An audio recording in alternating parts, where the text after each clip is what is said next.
Bismillahirrahmanirrahim. Assalamualaikum warahmatullahi wabarakatuh. Alhamdulillahirabbil alamin. Hamdan katsiran thayyiban mubarakan fih. Kama yuhibbu rabbuna wa yardah. Asyhadu an la ilaha illallah wahdahu la syarikalah wa asyhadu anna Muhammadan abduhu wa rasuluh. Hadirin yang berbahagia, bahwa kita hidup di dunia ini hakikatnya mengumpulkan bekal untuk menuju ke alam akhirat. Bekal itu yang kemudian kita kenal dengan istilah pahala. Rupanya Allah Subhanahu wa taala telah membagi dan memberikan pahala kepada orang-orang yang berbuat baik ini dalam keadaan yang berbeda-beda. Ada seseorang yang melakukan satu amalan kebaikan dibalas oleh Allah dengan satu kebaikan yang sempurna, yaitu orang yang berniat baik meskipun belum sempat melaksanakan niat baiknya tersebut. Rasulullah Shallallahu Alaihi Wasallam bersabda, Innallaha katabal hasanati was sayiat, thumma bayyana dzalik. Wa man hamma bihasanatin falam ya'malha, katabahallahu indahu hasanatan kamilah. Sesungguhnya Allah telah menetapkan kebaikan-kebaikan dan keburukan-keburukan dan menjelaskan demikian.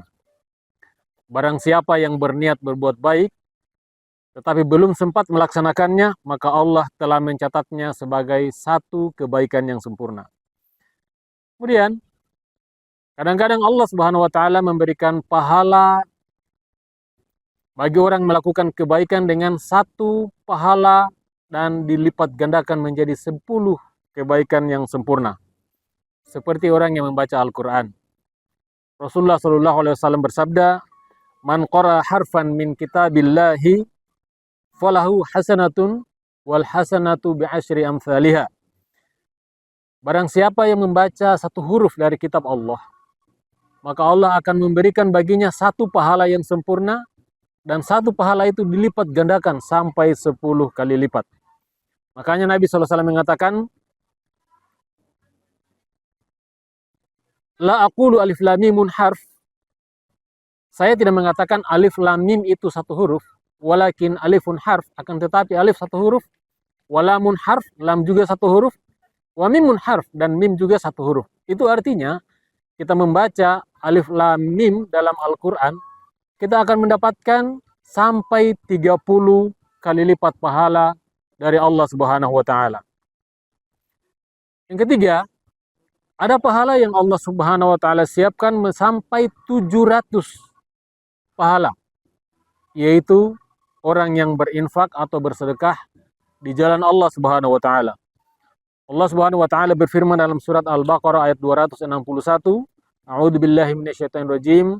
Mathalul ladzina yunfiquna amwalahum fi sabilillahi kamathali habbah anbatat sab'a sanabil fi kulli sunbulati mi'atu habbah wallahu yudha'ifu liman yasha' wallahu wasi'un alim.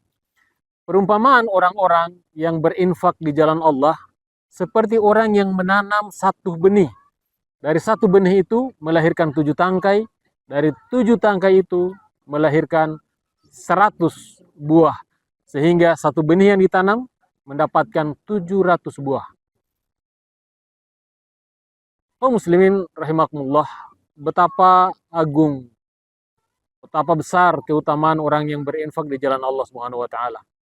Sehingga satu kali berinfak, atau katakanlah 1.000 rupiah berinfak, maka Allah Subhanahu wa taala akan membalas sampai 700.000 dengan cara yang tidak kita ketahui.